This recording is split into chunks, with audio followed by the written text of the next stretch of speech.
Last week we tried a little bit of this high-level predicting work when we read the chapter where both Grace and Melody talk about Teddy Jackson. And we predicted, will they fight? Will they won't fight? Will they still be friends? And how will this play out? And a lot of you were really correct that Teddy Jackson ended up liking a different girl, and not Grace or Melody. So let's look at where we left off on page 69. I want to go back and I want you to do some high-level predicting work. This is the part where lots of students in the school, including Grace, are dreaming about being Dorothy in the school play, The Wizard of Oz. Grace is going around singing Somewhere Over the Rainbow, annoying poor Melody, remember? Listen carefully and then we'll predict what will happen in the next few lines.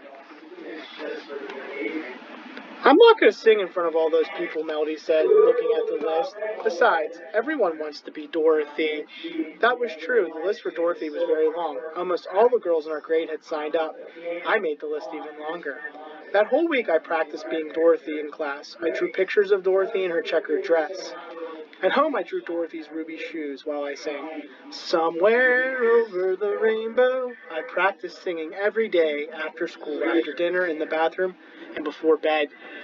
Why can't you sing somewhere elsewhere? Lissy groaned. Anywhere but here. I wasn't the only one singing, though. On the day of the audition, it seemed like every girl was singing.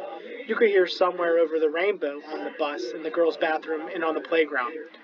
I'm going to play on the swings, Melody said, covering her ears. I'm sick of that song. I kept singing with the other girls. We all crowded together like a flock of excited crows. Even while we sang, all of us were wondering the same thing. Who would get the part? Who was going to be Dorothy? The thought was thrilling and delicious at the same time. Do you think I could be Dorothy? I asked Becky. Becky looked at me in shock. You can't be Dorothy, she said. Dorothy's not Chinese. Whoa! That just hit me like a punch in the stomach. What do you think will happen next? How will it happen?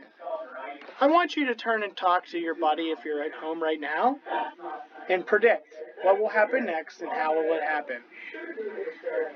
Okay, maybe you're back from your turn and talk. Maybe you're listening into our live instruction. But it seems like several of you are thinking what I'm thinking, that maybe Grace will choose not to audition. And it's not just because her feelings are hurt. Comments like this, which are about race, don't just hurt feelings. They hurt the sense of yourself and the sense of your importance to the world. Perhaps she'll abandon the play because she doesn't feel worthy.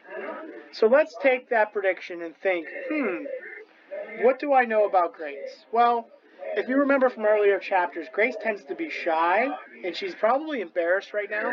Maybe she'll blush, or maybe she'll leave the room, or maybe she'll just clam up and stop talking and think about the situation. Let's confirm and then revise our prediction.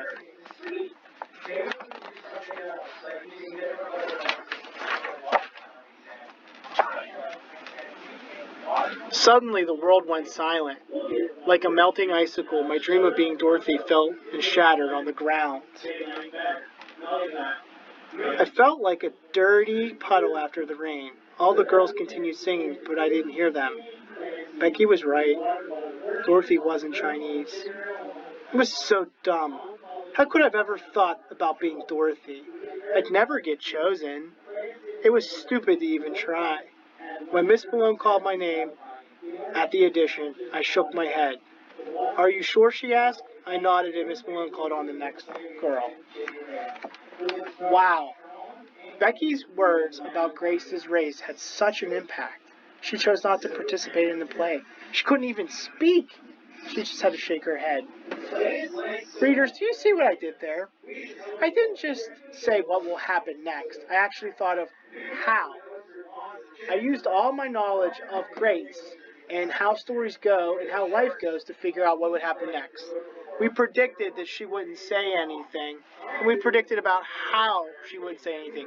She would sit there quietly because we know she was embarrassed, and she tends to be shy, and she would shake her head. We predicted exactly what that would be. So readers, I want you to give a chance of how to make predictions as you read on. So Today, as you read your stories, think about your character and then also how your character may do the thing that you predicted.